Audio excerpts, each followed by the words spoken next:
కవి సూత్రము రెండు దుగుతులు రెండు గతులు ద్రవించేది కవిత యొక్కటే ధన్యత యొక్కదే.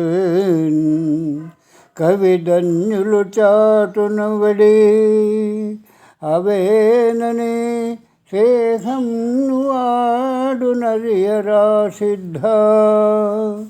కవిత్వము రెండు రకాలుగా ఉంటుంది. ఒకటి ద్రవించిపోతుంది, అంటే కాలక్రమములో నశించిపోతుంది. ఎవరు ఆదరించిన కవిత్వం లేదా రచన నశించిపోతుంది. ధన్యతాన్ని పొందేది రెండవ కవిత. ఏ కవిత్వం ఎలా కాలం నశించకుండా నిలిచిపోయి ఉంటుందో అది ధన్యత పొందిన కవిత్వం.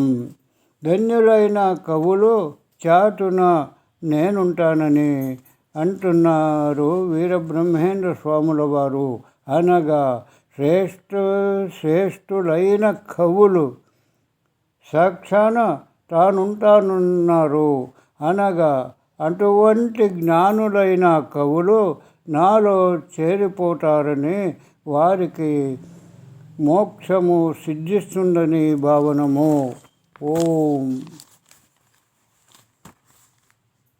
ధన్యులైన కవులై అన్యాయమును న్యాయమని మెక్కుతున్న నార్బటింప కన్న విడిన దొంగ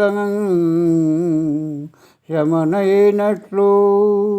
కన్న వీడిన దొంగ శవమైనట్లు గాంచు గుట్టు రొట్టు ఘనత సిద్ధ. దొంగతనము చేయాలని ఇంటికి కన్నం వేసిన దొంగ దురదృష్టవశమున ఆ కన్నములోనే భయముతో ప్రాణాలు కోల్పోయి శవమైపోతే ఆ దొంగ ఎవరో అతని గుట్టు ముట్టు అందరికీ తెలిసిపోతుంది. అతడి వరకు మంచివాడుగా చలావణి అయితే అతని నిజరూపం తెలిసిపోతుంది. ఓం.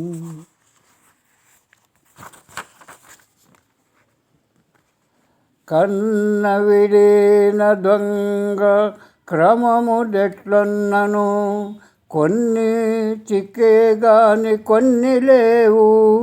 అన్ని చిక్కేనని ఆత్మ చల్లారునో అన్నవాని మనసు నన్ను సిద్ధ.